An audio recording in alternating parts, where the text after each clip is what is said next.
कुरुक्षेत्र में जो युद्ध हो रहा है वो इतना भयानक है कि सूरज तो अपनी आंखें बंद कर लेगा। मैं क्या करूंगा? आंखें बंद कर लेना तो मेरे वश ही में नहीं है। यदि न भी देखना चाहूं तब भी देखने के लिए विवश हूं। मैंने पिता को पुत्र से, भाई को भाई से, दादा को पोते से, मित्र को मित्र से युद्ध करते देखा। कोई ऐसा रिश्ता, ऐसा नाता नहीं जो कुरुक्षेत्र में घायल न हो रहा हो, लहू लुहान न हो रहा हो। कोई ऐसा रिश्ता नहीं जो वाण न चला रहा हो, और कोई ऐसा नाता नहीं जो वीर गति को प्राप्त न हो रहा हो। मैं लहू की नदी में खड़ा हूं। मैंने लहू के कई दरिया पार किए हैं, किंतु मेरे रास्ते में आज तक लहू का ऐसा दरिया कभी नहीं आया था।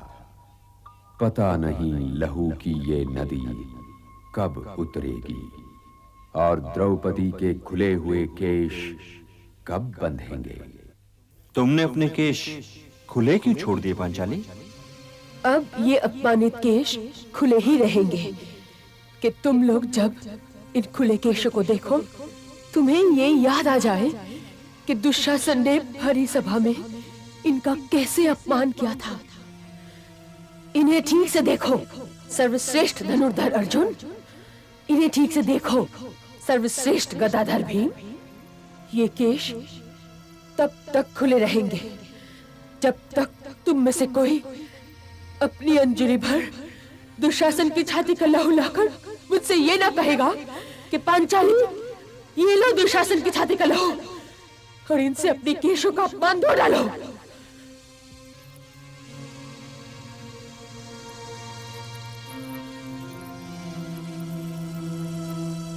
बधाई हो महारानी, बधाई हो। आप मुझे द्रौपदी कहा कीजिए महारानी। नहीं महारानी, मैं तुम्हें सरंधरी मानने की भूल कर चुकी हूँ। वो कोई भूल नहीं थी, वो तो उन दिनों की कठोर वास्तविकता थी। और महारानी, उन दिनों को भूल ही जाना ठीक है, किंतु आप मुझे बधाई काहे की दे रही थी? मैं बधाई इसलिए दे रही थी कि सुभद्रानंदन अभिमन्यु ने गंगापुत्र भीष्म का ध्वज काट दिया और गंगापुत्र भीष्म ने प्रसन्न होकर अभिमन्यु को आशीर्वाद दिया। पितामह के पास देने के लिए घाव और आशीर्वादों के अतिरिक्त और है ही क्या? कुरुवृत्त जनों के लिए ये दिन बड़े काले हैं महारानी। उनके दिनों के सूर्य ग्रहण में हैं और उनके कोश रिक्त हो चुके हैं और उनमें आशीर्वादों की कुछ मुद्राओं के अतिरिक्त और कुछ नहीं रह गया।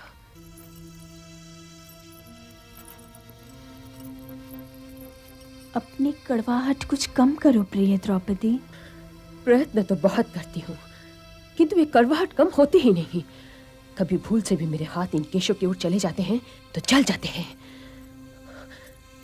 ऐसा नहीं कि पितामह के लिए मेरा हृदय दुखता न हो, बहुत दुखता है। मुझे उनकी वो लज्जित और विवश आंखें याद है जिनसे उन्होंने कुरु राजसभा में वस्त्रहरण के समय मेरी ओर देखा था। उन लज्जित वृद्ध आंखों ने मेरे अपमान के घाव पर स्नेह लिप लगाने का प्रयत्न भी किया था। मैं उन आंखों का आदर भी करती हूँ और उन्हें प्रणाम भी करती हूँ, किंतु महारानी, क्या वे सचमुच ये नहीं जानते कि स्वयं उनकी प्रतिज्ञा भी कर्तव्य और धर्म से बड़ी नहीं हो सकती? अवश्य जानते होंगे, किंतु आज हस्तिनापुर में हवा ही ऐसी चल रही है जो धर्म के बड़े बड़े छतनार वृक्षों को धर्म के मार्ग से उखाड़ कर फेंके दे रही है। आचार्य द्रोण, कृपाचार्य, पितामह, इन महात्माओं को इस युद्ध में किधर होना चाहिए था और वो किधर दिखाई दे रहे हैं? मैं इनमें से किसी के वीर गति को प्राप्त होने की सूचना की प्रतीक्षा नहीं करना चाहती, किंतु मैं उनके वीर गति को प्राप्त होने की सूचना की प्रतीक्षा कर भी रही हूं, क्योंकि तब तक मेरे इन केशों के लिए दुशासन की छाती का लहू मिलना संभव ही नहीं। हे रानी, उन्होंने प्रिय अभिमन्यु के लिए जो आशीर्वाद दिया है वो वास्तव में आशीर्वाद ही नहीं, वो उनके अपराध बोध से दबी हुई अंतरात्मा का प्रतिबिंब भी है।